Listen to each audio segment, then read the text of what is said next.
the jungle breathed. That was the first thing Sergeant Daniel Carter noticed as his boots sank into the thick, sucking mud of the Mekong Delta. The air hung heavy with moisture, clinging to his skin like a second uniform. Every step was a battle against the vines that snaked around his ankles, against the weight of his pack, against the gnawing dread in his gut.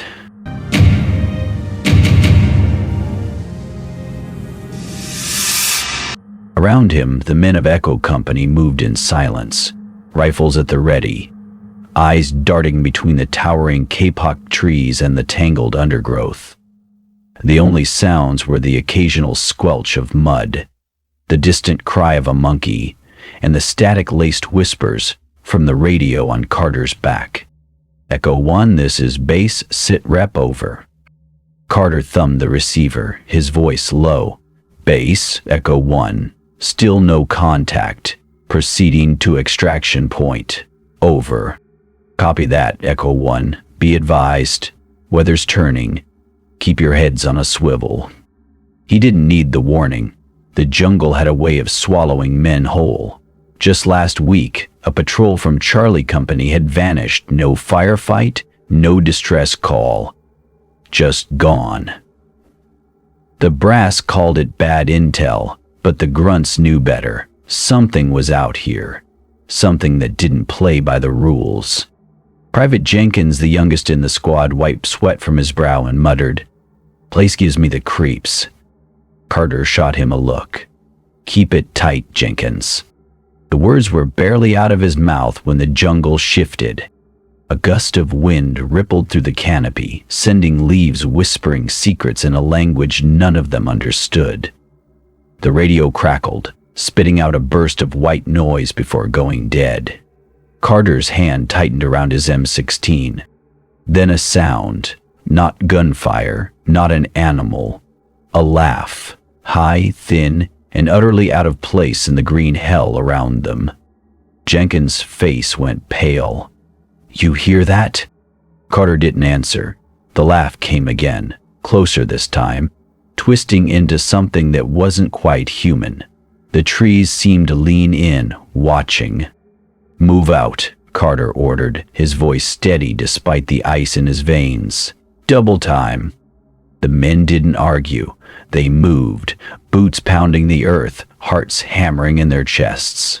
Behind them, the jungle sighed, as if amused. And then the radios came back to life. "Echo 1, do you copy?" "Echo 1. But the voice wasn't from base. It was too slow, too wrong. Carter didn't look back. Somewhere in the depths of the Delta, something waited. And it was laughing. The laughter had stopped. That was the only mercy as Echo Company pushed deeper into the jungle, the oppressive heat pressing down on them like a living thing. Sergeant Carter's hands were slick with sweat, his grip on his rifle unsteady for the first time in his tour. The men moved in tense silence, their eyes darting to every shadow, every rustle of leaves. Even Jenkins, usually quick with a nervous joke, kept his mouth shut. Then the radio crackled again. Carter froze, holding up a fist. The squad halted instantly, weapons raised. The static hissed, a slow, deliberate sound, like breath through broken teeth. Then, Medevac coordinates 1085, immediate extraction.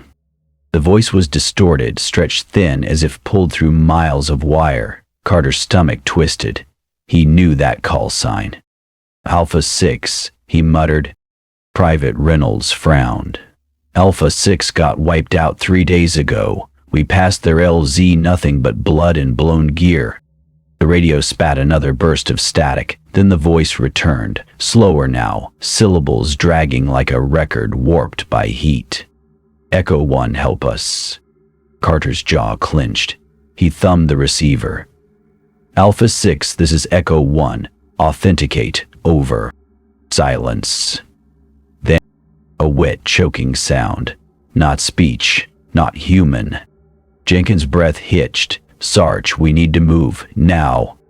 Carter didn't argue. He signaled the men forward, But the jungle had other plans. The trees ahead swayed without wind, branches creaking like old bones. The radio erupted in a screech, a sound that clawed at their eardrums. Carter ripped the headset off, but the noise didn't stop. It echoed, bouncing between the trees, until it wasn't static anymore. It was that laugh again. Close. Too close. Reynolds swore, swinging his rifle toward the undergrowth. Contact right? A shape darted between the trees, pale, too fast to be a man. Jenkins fired, the muzzle flash cutting through the gloom. The jungle screamed back. Not in pain, in delight. Carter grabbed Jenkins by the collar, yanking him backward. Fall back to the rally point. They ran, branches whipping at their faces, the laughter chasing them like a living thing. And beneath it all, the radio whispered one last time. You're already dead. The squad burst into a clearing, chests heaving, rifles swinging wildly at the tree line. Nothing followed. The jungle had gone eerily still, as if holding its breath. Sergeant Carter wiped sweat from his brow, his pulse hammering in his throat. Sound off. Reynolds clear. Hayes here. Jenkins alive, but Jesus Christ. Carter cut him off with a sharp gesture. Save it. We need to think. He pulled the radio from his pack, fingers tightening around the cracked receiver. The last transmission still echoed in his skull. You're already dead. Private Reynolds spat into the dirt. It's a trap. Alpha 6 is gone. We all saw it. That thing out there is just playing with us. Corporal Hayes shook his head, adjusting his glasses with trembling hands. What if it is them? What if they're still alive out there and we just... Then they're bait, Reynolds snapped. You really think Charlie would let anyone slip away? They'd have put a bullet in them before they hit the ground. Jenkins let out a shaky laugh. Yeah, well, that didn't sound like Charlie. That didn't sound like anything. Carter exhaled slowly. The squad was fraying, fear gnawing at their discipline. He needed to make a call. Base would have known if Alpha 6 had survivors, he said finally. We radio in, get orders? Reynolds scoffed. And tell them what? That the trees are laughing at us? Ignoring him, Carter keyed the mic. Base, this is Echo 1. Come in, over. Static. Echo 1 base reads you. Sitrep, over. The familiar voice should have been a relief. It wasn't. Carter's gut twisted tighter. Base, we're receiving transmissions on Alpha 6's frequency. Possible survivor coordinates unclear. Request guidance, over. A pause. Too long. Echo 1. Confirm no activity on Alpha 6's channel. Likely interference. Proceed to extraction. Repeat, proceed to extraction. Over. Hayes leaned in. Tell them about the thing in the trees. Carter hesitated. The brass already thought Echo Company was spooked after Charlie's disappearance. Reporting hallucinations wouldn't help. Copy, base. Proceeding to extraction. Out. He clipped the radio back to his pack, ignoring Hayes's betrayed glare. Reynolds smirked. Told you. Command doesn't care. Or they can't hear it, Jenkins whispered. The jungle rustled around them, leaves shivering as if in agreement. Carter checked his watch. 3 hours till sundown. 3 hours to make it to the LZ before whatever was out there decided to stop laughing and start hunting. Move out, he ordered, and keep your eyes open, because the trees were watching, and they were hungry. The nights had grown teeth. That was the only way Sergeant Carter could describe it, the way the darkness pressed in around their makeshift camp, the way the jungle sounds had warped into something unrecognizable. 3 nights had passed since the first transmission, and with each one the calls came more frequently. Always the same voice, always the same plea. Echo 1, help us. Carter sat with his back against a moss-slicked tree, his rifle across his lap, eyes fixed on the radio beside Jenkins. The private hadn't slept in days. Dark circles bruised his sunken eyes, and his fingers twitched every time the static hissed. "You should get some shut-eye," Carter said, voice low. Jenkins shook his head. "Can't, not with them out there." Them. Neither of them had dared put a name to what they'd seen in the trees. A rustle in the undergrowth made them both tense, but it was just Reynolds returning from perimeter watch. The private's usual smirk was gone, replaced by a grin set to his jaw. "Nothing moving out there," he muttered. "Not even animals." Hayes, hunched over a flickering camp stove, looked up. "That's not a good thing." "No kidding." Reynolds dropped onto a log, rubbing his temples. "Place is a goddamn graveyard." The radio crackled. Jenkins flinched, grabbing the receiver before the transmission could fully form. Not again. But it wasn't the usual plea, not at first. A whisper, so faint it could have been the wind. "Hear me?" Jenkins' knuckles whitened. "Sarge." Carter leaned in. "Alpha 6, this is Echo 1. Authenticate. Over." Silence. Then a wet, rattling breath. So cold. Hayes dropped his canteen, the water splashing into the dirt. "That's not interference." Reynolds stood, rifle in hand. "Shut it off." Jenkins didn't move. The whisper came again, threading through the static like a needle through flesh. "Jenkins." The private recoiled. "How the hell does it know my name?" Carter grabbed the radio, thumbing the mic. "Last chance. Authenticate or we're cutting comms. Over." The response wasn't words.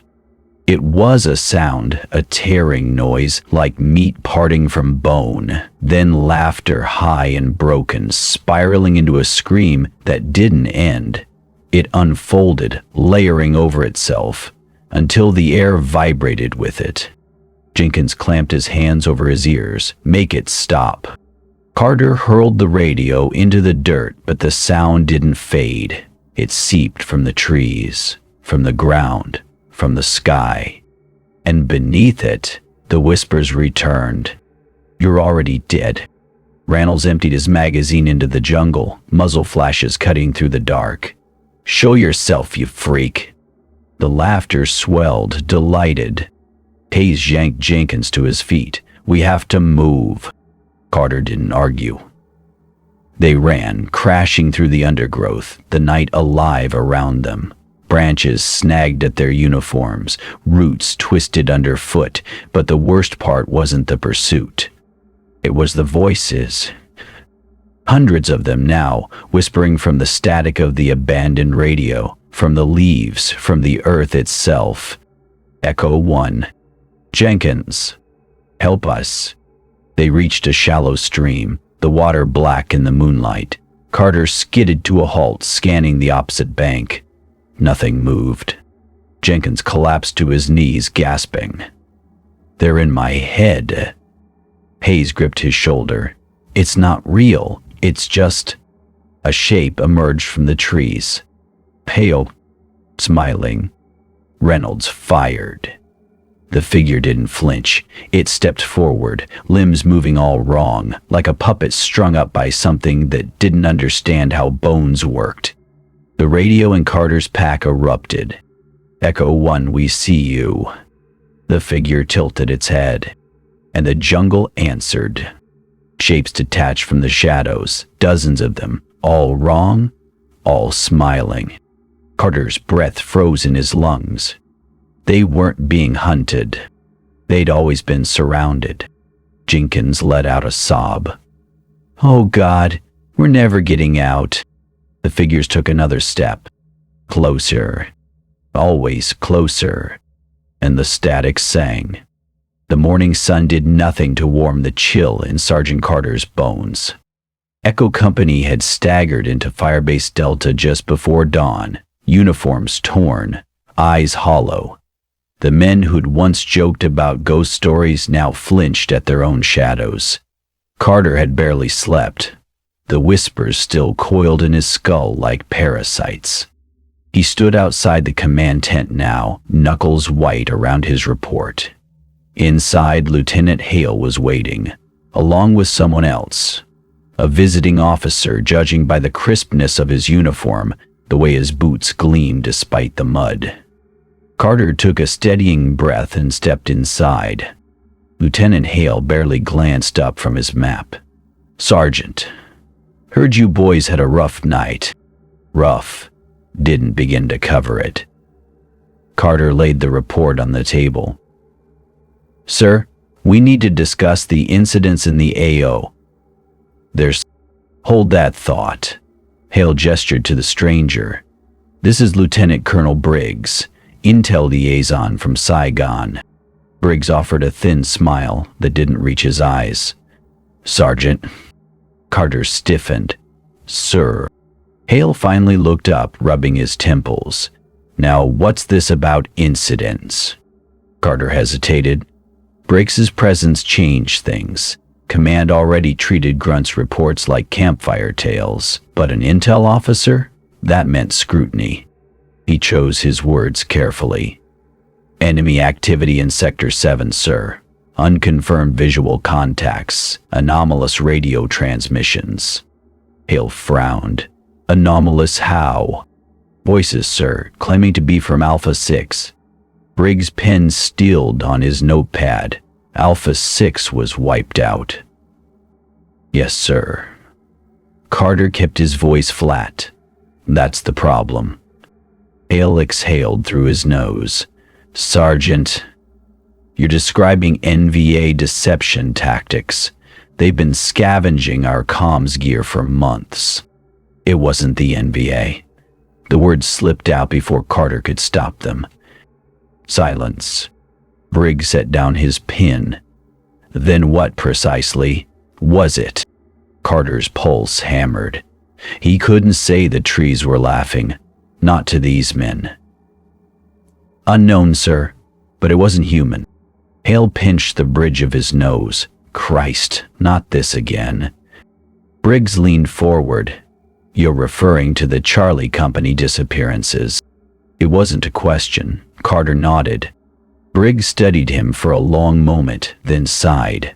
"Sergeant, I've reviewed the files. Stress-induced hallucinations aren't uncommon in prolonged ops. Sleep deprivation, dehydration."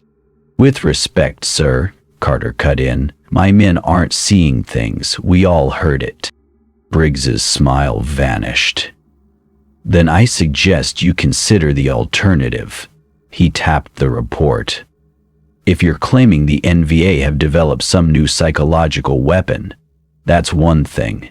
But if you're implying something supernatural," he let the word hang, heavy with disdain. Hale stood abruptly. "Sergeant, you're dismissed." Carter didn't move.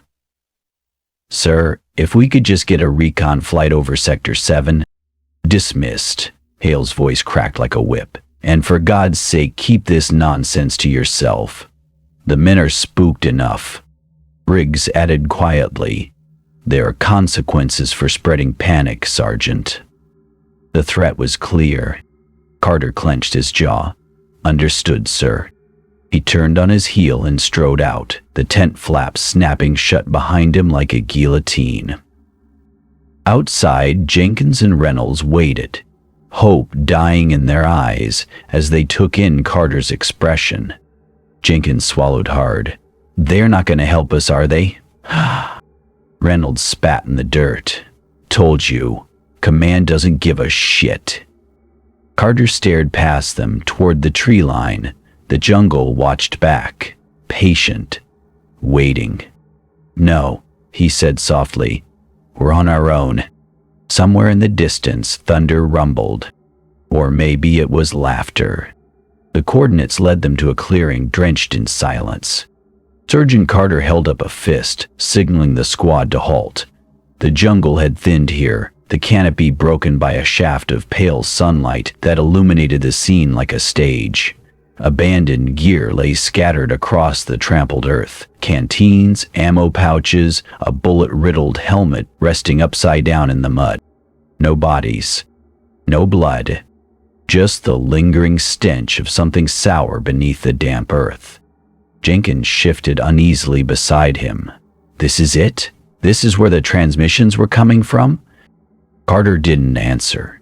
He moved forward, rifle at the ready, his boots sinking slightly into the disturbed ground.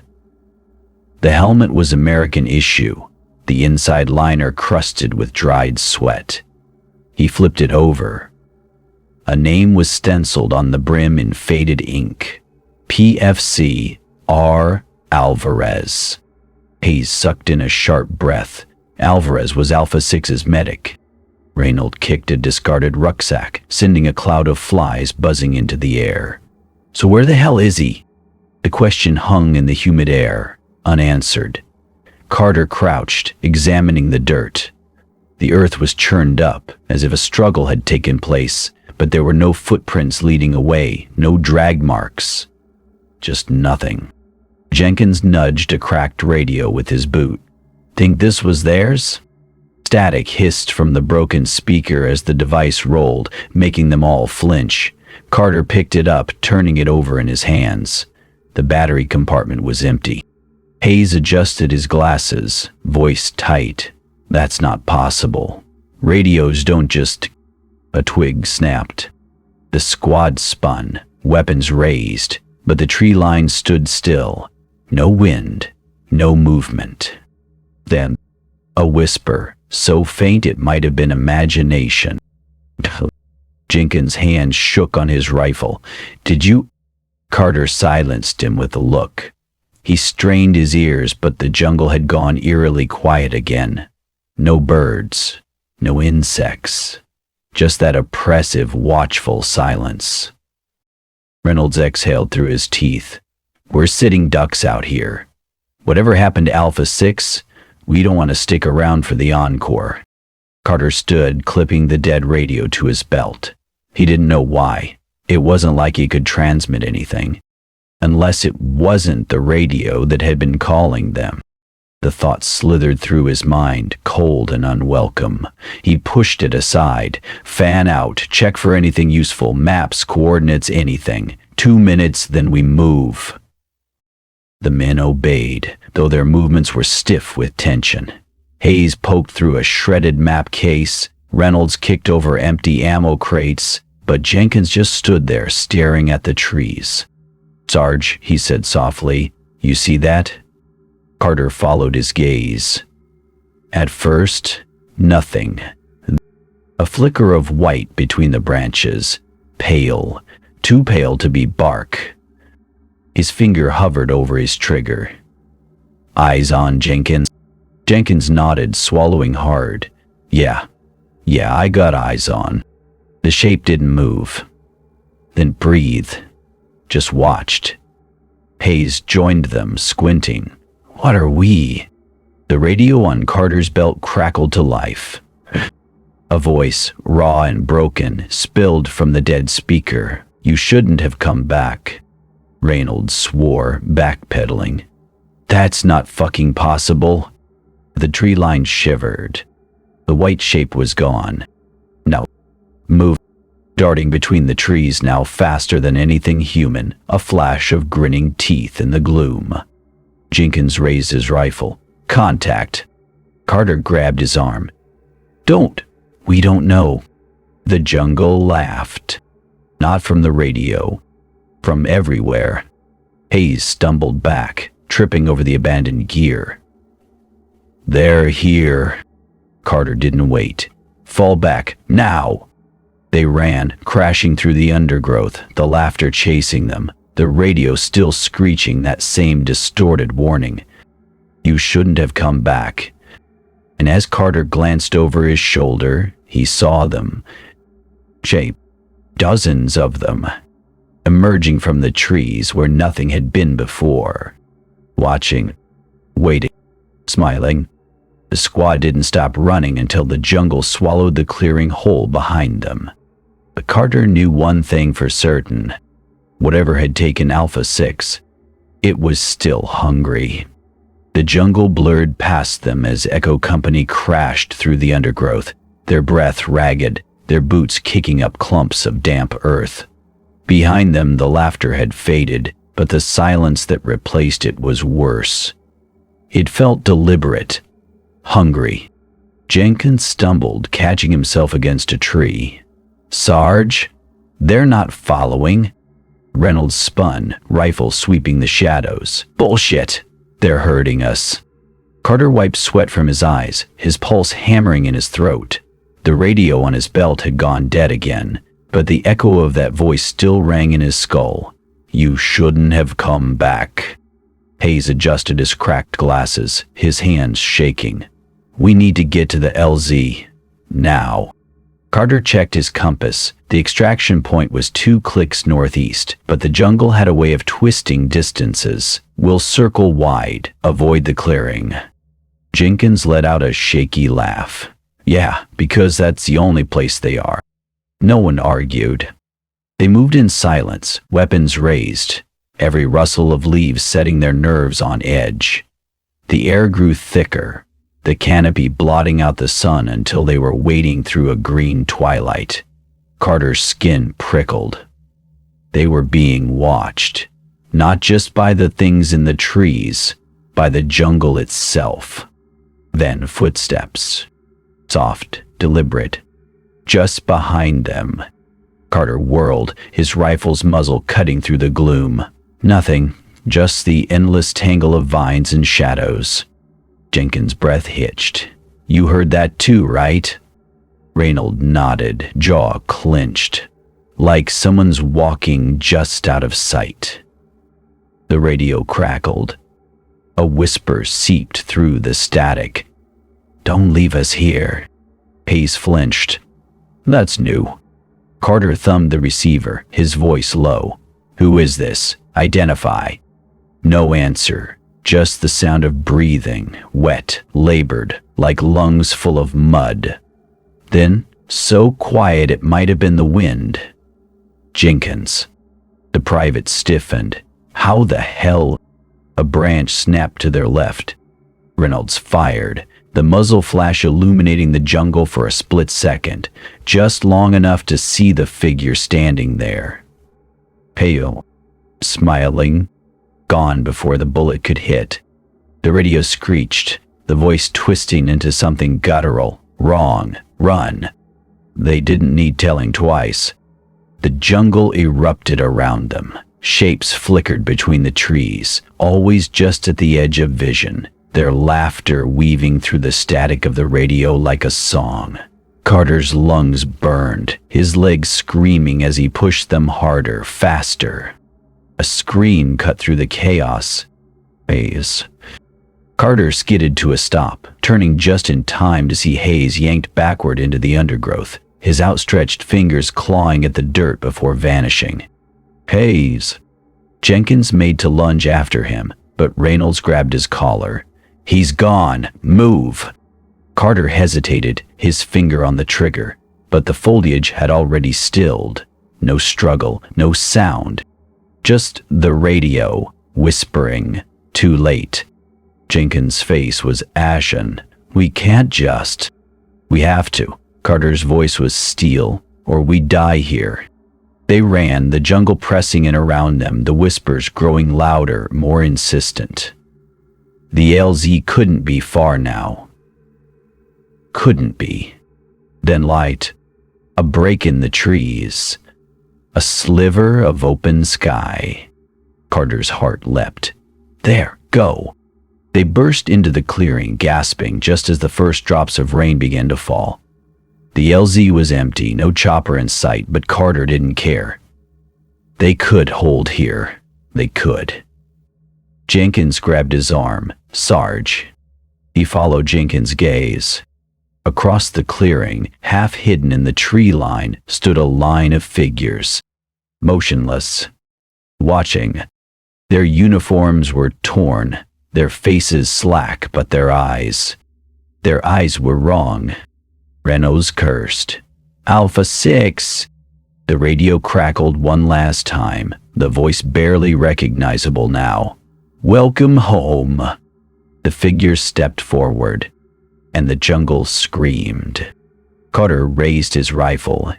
They weren't getting out alive, but they'd damn well take a few of these things with them. I don't know if I'm losing my mind. The others won't talk about it, not really. Carter's got that look in his eyes, the one that says, "Keep it together, soldier." But even he flinches when the radio static starts up. Jenkins jumps at shadows now, and Hayes is gone. And I don't think he's dead. I think he's worse. May 15th, 1969. Dreamt about the clearing again. The one where we found Alpha 6's gear. In the dream, the helmets were full, not with heads, with things, writhing. Woke up to Jenkins shaking me, his face white as a sheet. "You hear that?" I didn't. Not at first. Then, laughed. Not from the jungle, from the foxhole, right under where I was lying. We didn't sleep after that. May 16, 1969. Met a local scout today, old man with one eye who trades cigarettes for intel. Asked him about the Delta. He just smiled, all rotten teeth, and said, "You see the soldiers, yes? The ones who walk but do not live?" I played dumb. He laughed and spat in the dirt. "They are hungry. They always come back." Carter told me to stop talking to the locals. Says it's bad for morale. Morale, like any of us still believe we're getting out of here. May 17, 1969. The radios started up again. Not the one in the comm tent mine, the broken one I took from the clearing. It's been dead since we found it. Until tonight. It started with whispers. Hayes' voice, I think. Couldn't make out the words. Then the laughing. Always the laughing. Jenkins threw it into the river. It washed up back at camp an hour later. Dry. May 18, 1969. They're watching us. Not the VC. Not the NVA. Them. I saw one today, just standing at the tree line at dusk. Tall. Too tall. Skin like old paper. It didn't move. Didn't blink. Just smiled. I raised my rifle. Carter grabbed the barrel. "Don't," he said. "They want you to look." When I glanced back, it was gone. But the mud where it stood was bone dry. May 19, 1969. Jenkins is sick. Not malaria, not dysentery. Something else. He won't stop scratching at his arms. Says there's something under his skin. I held him down this morning to check. His veins are black. May 20, 1969. We're not alone in the tent at night. I wake up and see them standing between the cots, pale, silent. Some wear old French uniforms, some wear ours. They don't touch us. They just watch. Jenkins says, "They're waiting for something." I think they're waiting for us. May 21, 1969. Found this journal in my pack this morning. I didn't write the last entry. May 22, 1969. The river's gone still. No current, no fish, just nothing. I saw Hayes today, standing in the middle of it. The water didn't even wet his boots. He waved. His fingers were too long. May 23, 1969. Carter's planning an escape. Says we'll steal a boat, head downriver at dawn. He's lying. I can see it in his eyes. We're not leaving. We were never supposed to. Final entry. They're in the walls now. In the dirt. In the air. Jenkins is gone. Went to piss last night and never came back. Found his dog tags near the latrine. The chain was snapped. Like something yanked. Carter stopped talking. Just sits there, cleaning his rifle over and over. This time, the radio won't shut up. It's singing now. Same tune every time when Johnny comes marching home. I think I'll walk into the jungle tonight. Let them take me. Better than waiting. Better than hearing the trees whisper my name. God help us. We should have burned this place to the ground when we had the chance. They were here first. The fire had burned low, its embers casting flickering shadows across the camp. Carter, no longer the fresh-faced recruit who'd first stepped into the Delta, but a hollow-eyed veteran of its nightmares, sat with his back against a sandbag, his rifle across his lap. The jungle pressed in around their perimeter, its usual cacophony of insects and birds replaced by an unnatural hush. Jenkins was supposed to be on watch with him, but the private had finally collapsed into a fitful sleep an hour ago, his breathing ragged. Carter didn't wake him. Let the kid rest. God knew none of them had gotten much of it since Hayes vanished. The radio beside him hissed softly, a constant reminder of the thing that had been calling to them. He'd stopped responding days ago. A twig snapped. Carter's fingers slid to the trigger, his eyes scanning the tree line. Nothing moved. Just the sway of branches in the non-existent wind. Then, a shadow. Not an animal, not a man. Something between, its edges blurring like ink in water. It darted between the trees, too fast to track, but Carter caught glimpses, a flash of bone-white skin, a too white smile, eyes that reflected the firelight like a cat's. His breath fogged in the suddenly frigid air. The radio crackled. A whisper slithered from the speaker. Cold. Carter didn't move, didn't blink. The shadow paused at the edge of the clearing, its head tilting at an impossible angle. Then the scream ripped through the radio, a raw primal sound that shattered the night. Jenkins bolted upright, grabbing for his rifle. What the hell? The shadow lunged. Carter fired, the muzzle flash illuminating the thing for a split second, long enough to see its grin stretch ear to ear, its fingers ending in hooked claws. The bullets tore through it, but it didn't stop. Didn't even flinch. Jenkins scrambled back, shouting, "Contact! Contact right!" The radio exploded in a chorus of screams, a dozen voices overlapping, howling in agony. The shadow dissolved into the static, vanishing as suddenly as it appeared. Silence. Carter's ears rang.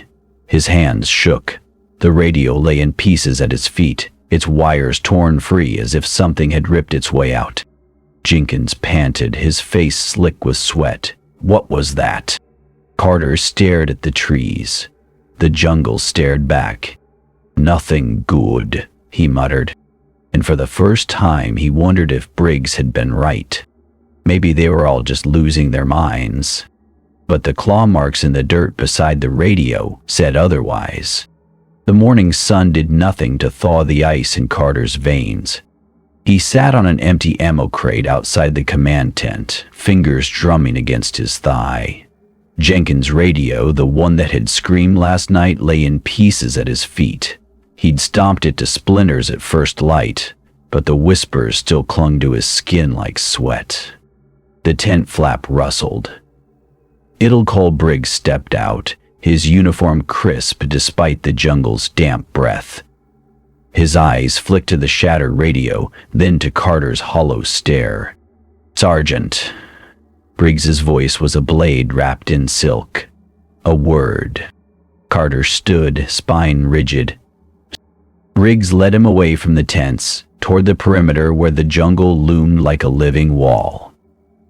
The lieutenant colonel stopped just short of the tree line, as if daring the shadows to reach for him. "I've read your reports," Briggs said, lighting a cigarette. The smoke curled between them like a specter. "All of them." Carter's jaw tightened. "Then you know what we're dealing with." Briggs exhaled slowly. "I know what you think you're dealing with." He tapped ash onto the dirt. "Hallucinations, sleep deprivation, maybe even a touch of jungle fever." That thing last night wasn't a fever dream, wasn't it? Briggs's smile didn't reach his eyes. Tell me, Sergeant, how many hours of sleep have you gotten in the past week? 2? 3? Carter's hands curled into fists. With all due respect, sir. Respect doesn't change facts. Briggs dropped the cigarette, grinding it beneath his boot. Your squad is compromised. You're hearing voices, seeing enemies that don't exist, firing at shadows. That's not a tactical situation. That's a psych eval waiting to happen. A breeze stirred the trees. Carter swore he heard laughter in the rustling leaves. Briggs leaned in, his voice dropping to a whisper. Now, I could ship you all back to Saigon in straitjackets, or you can do the smart thing. He held out his hand. Give me the radio. Carter blinked. It's destroyed. Not that one. Briggs's gaze flicked toward the camp, where Jenkins sat hunched over his rucksack. The private's personal unit. The one he's been using to record those transmissions. I slithered down Carter's spine. How do you know about that? Briggs' smile turned razor thin. It's my job to know. He snapped his fingers. The radio, Sergeant. Now. Carter hesitated. That radio was their only proof. Their only... Or, Briggs continued, I could mention to command how Echo Company's sergeant has been encouraging delusional behavior. How you've been feeding the men's paranoia instead of stamping it out. His voice hardened. They'll lock you in a padded cell so fast you'll forget what sunlight looks like. The jungle exhaled, its breath thick with decay. Carter turned on his heel and marched back to camp. Jenkins looked up as he approached, eyes red-rimmed. Sarge, what's... Radio? Carter held out his hand. Now. Jenkins clutched his rucksack tighter. But the voices... Now. The private flinched. Slowly he unzipped the pack and pulled out the battered radio. The tape recorder attachment, jury-rigged from scavenged parts, was still humming faintly. Carter snatched it and returned to Briggs, who pocketed the device without a word. Smart choice, the lieutenant colonel murmured. Then, louder, for the men watching. Effective immediately, all personal comms equipment is restricted. Any discussion of anomalous contacts or ghost transmissions will be treated as a breach of operational security. His gaze swept over the squad. Am I understood? Silence. Reek's smile didn't waver. I'll take that as a yes. As he strode away, Jenkins grabbed Carter's arm. They know, Sarge. They've known the whole time. Carter watched Briggs disappear into the command tent. The lieutenant colonel's shadow stretched too long behind him, twisting like smoke. Yeah, Carter muttered, and they don't care. Somewhere in the jungle, something laughed. Closer this time. Always closer. The jungle had a way of erasing men. Sergeant Carter stood at the edge of Firebase Delta's perimeter, staring into the green abyss where Bravo Company's patrol had vanished the night before. No gunfire, no distress calls, just silence until the radio crackled to life at 300 with a transmission that turned Carter's blood to ice. Echo 1, do you copy? The same voice, the same wrongness. Now, under the harsh midday sun, the brass acted like it was just another case of bad intel. Captain Moretti had barely looked up from his map when Carter reported it. Bravo's probably holed up in a rice paddy somewhere, waiting for extraction, he'd said, lighting a cigar with hands that didn't shake. Happens all the time. But Carter knew better. He turned as Jenkins approached, the private's face drawn. Orders just came down, Jenkins muttered. We're to sweep Sector 9, look for Bravo's trail. Reynolds, leaning against a sandbag, barked a laugh. Oh, perfect. Another stroll through the fucking graveyard. Carter ignored him, checking his magazine out of habit. Who else is going? Just us. Jenkins swallowed hard.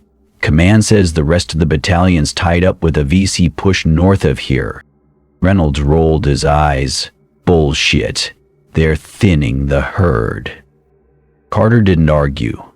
The firebase had been on edge since Hayes disappeared. Since the thing started whispering from the radios. Men avoided Echo Company now, crossing themselves when they thought no one was looking. Even the medics hurried past their tent. Gear up, Carter said. We move in 20. The jungle welcomed them back like a lover. Vines curled around Carter's ankles as he led the way, the humidity pressing against his skin like a sweaty palm. The trail Bravo Company should have left was conspicuously absent. No boot prints, no broken branches, nothing. It was as if they'd simply dissolved. Jenkins adjusted his rifle strap, eyes darting between the trees. You think Bravo actually came this way? Reynolds kicked a rotting log. I think we're walking into a goddamn trap. Carter signaled for silence. Ahead, the foliage thinned into a clearing. Something white glinted in the dirt. A dog tag. He crouched, picking it up.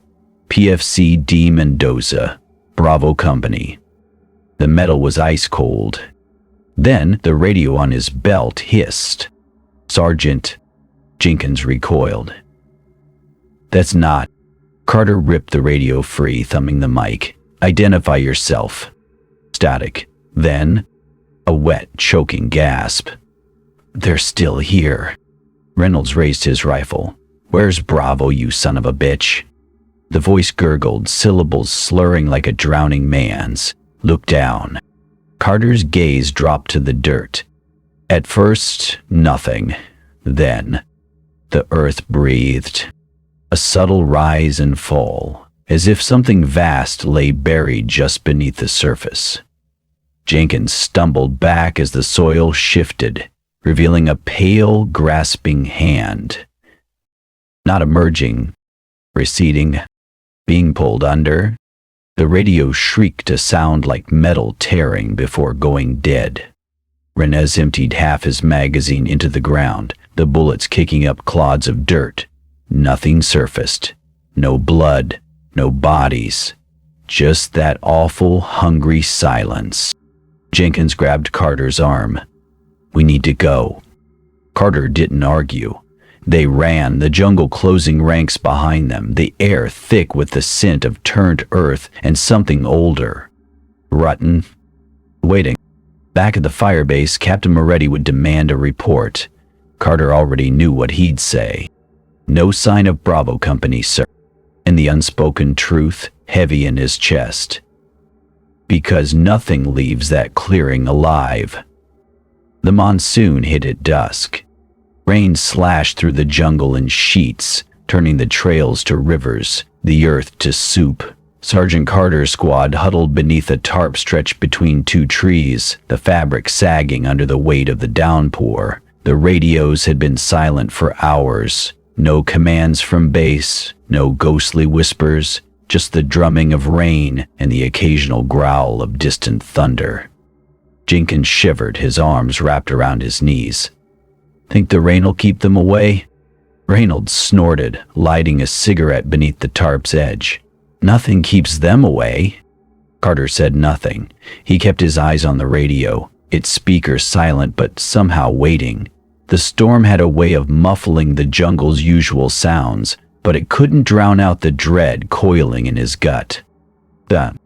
A crackle. Faint at first, almost lost beneath the rain. Carter leaned in, adjusting the frequency. Static hissed, then cleared, just enough for a voice to break through. We're still here. Jenkins froze. No, that's... Carter knew that voice. Hayes. But Hayes was gone, had been for days. Reynolds' cigarette dropped into the mud, forgotten. That's not possible. The voice came again, clearer now, as if the speaker were leaning closer to the mic. You left us behind, Sarge. Carter's hands clenched around the radio. Hayes, if that's you, authenticate. Now. A wet, rattling laugh. You know it's me, just like you knew when you left me in the dark. Jenkins made a choked sound. We didn't. We couldn't. You could, the voice hissed. You just didn't want to. Thunder rolled overhead, shaking the trees. The radio's light flickered, the voice distorting, stretching thin. They're coming for you next. Hayes, or whatever was using his voice, whispered. They're already in the trees, in the rain, in the air. A gust of wind tore the tarp free, sending it flapping into the darkness. Rain lashed their faces, cold as grave dirt. Carter grabbed the radio, shouting over the storm. Hayes, where are you? Static. Then, look up. Carter's breath caught. Above them, silhouetted against the storm-lit sky, figures stood on the branches, dozens of them, motionless, watching. Their uniforms were tattered, their faces slack, but their eyes reflected the lightning like an animal's. Jenkins stumbled back. Oh, God. The radio shrieked, Hayes' voice unraveling into something inhuman. Too late, too late, too late. Reynolds fired, the muzzle flash illuminating the figures for a split second. Just long enough to see Hayes among them, his mouth stretched too wide, his fingers hooked like claws. Then the jungle moved. The figures dropped from the trees, landing with unnatural grace. The radio exploded in a chorus of screams, 100 voices overlapping, howling in unison. Carter grabbed Jenkins by the collar, dragging him backward. Run! They crashed through the undergrowth, the rain blinding them, the laughter of the dead chasing them through the storm. And beneath it all, the radio kept screaming, You next, you're next, you're next. Carter didn't look back. Somewhere in the downpour, Hayes was still laughing, and the rain carried his voice straight into their bones. The radio sat untouched in the center of the tent like a cursed relic. Jenkins hadn't gone near it since the storm.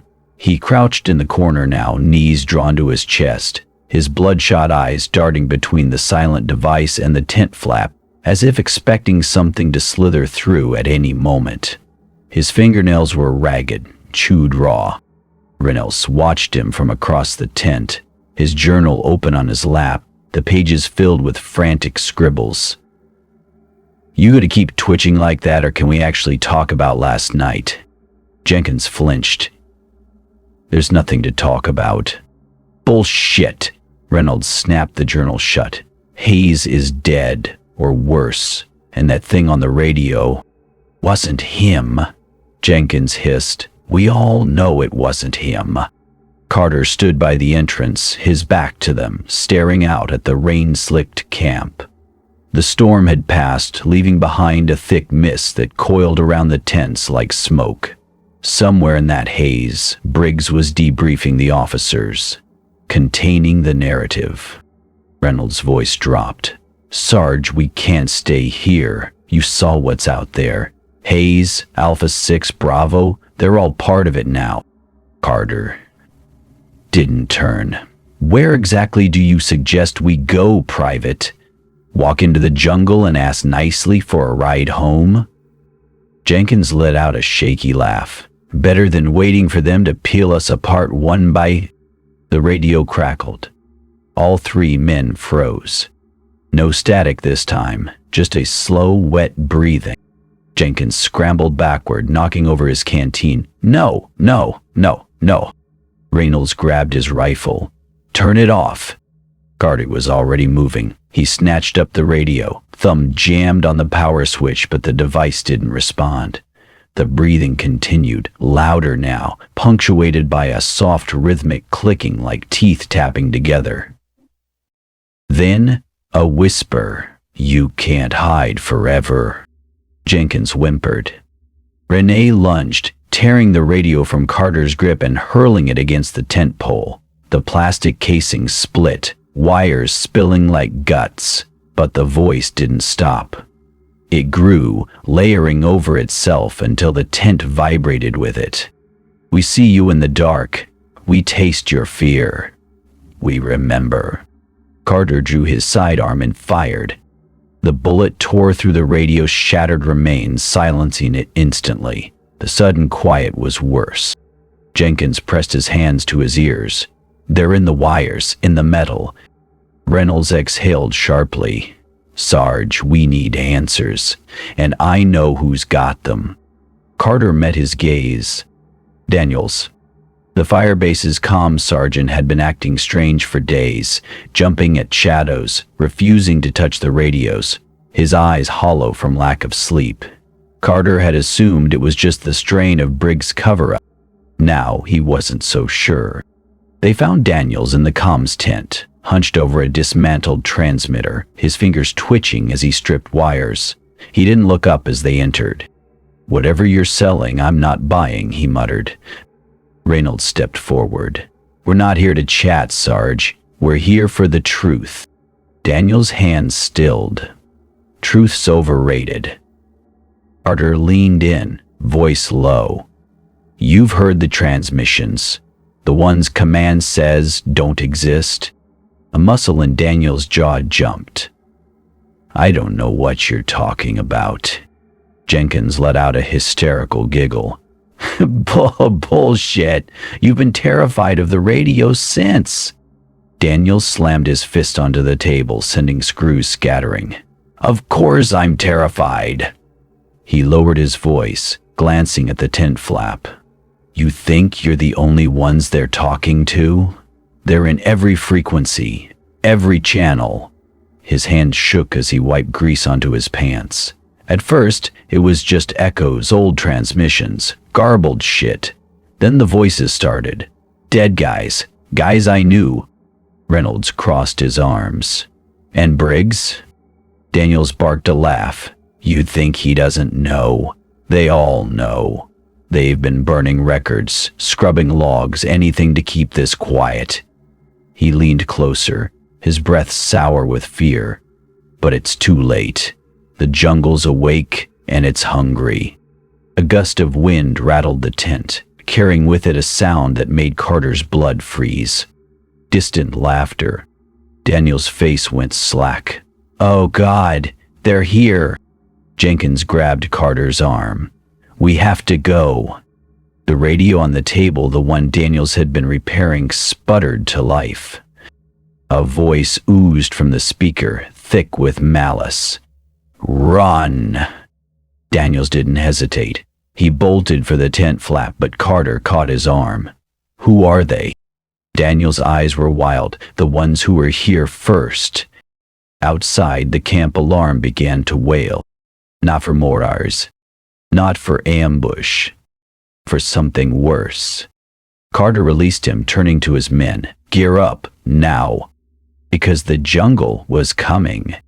And this time, it wouldn't stop at whispers. The memo arrived at dawn.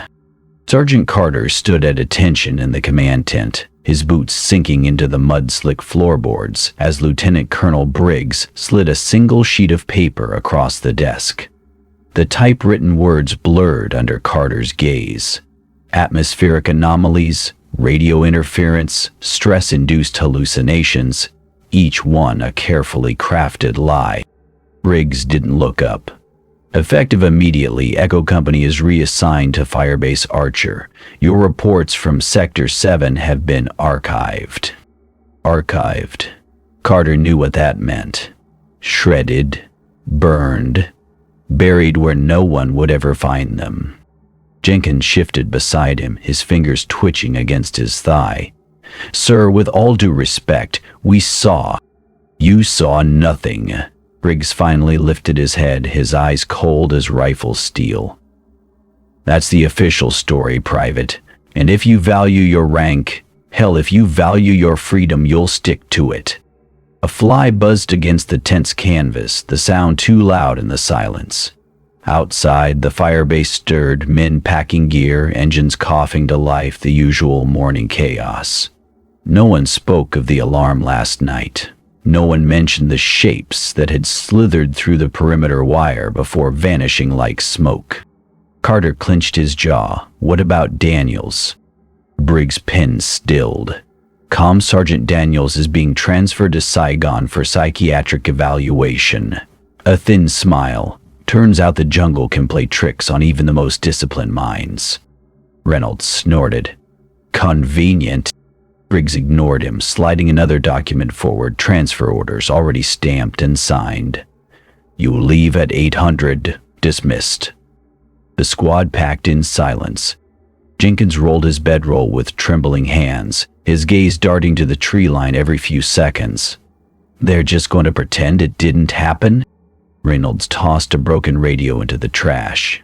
They've been pretending since Alpha 6 vanished. Carter said nothing. He tucked Daniel's journal, swiped from the comms tent before dawn, into his pack. The pages were filled with frantic scribbles, frequencies circled in red, and one phrase repeated over and over. There in the waves. A shadow fell across the tent flap. Lieutenant Hale stood there, his uniform crisp, his face unreadable. Sergeant. A word. Carter followed him outside, the morning sun too bright, too normal. Hale kept his voice low. I know what you think you saw out there. With all due respect, sir, you don't. Hale's jaw tightened. He glanced over his shoulder, then reached into his pocket and pressed a folded photograph into Carter's hand. Burn it after. Carter unfolded it discreetly. A black and white surveillance shot of a jungle clearing, and in the center, a pale, grinning figure with too many joints. His blood turned to ice. Hale's whisper was barely audible. They've known since '65. Classified it as localized hysteria. But it's spreading, Carter. And they don't know how to stop it. The lieutenant walked away before Carter could respond, leaving him standing there with the proof in his shaking hands.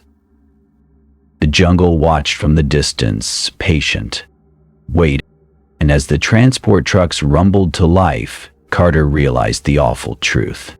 They weren't being reassigned, they were being erased. The night before extraction, the jungle held its breath. Sergeant Carter sat on the edge of his cot, cleaning his rifle for the third time that hour.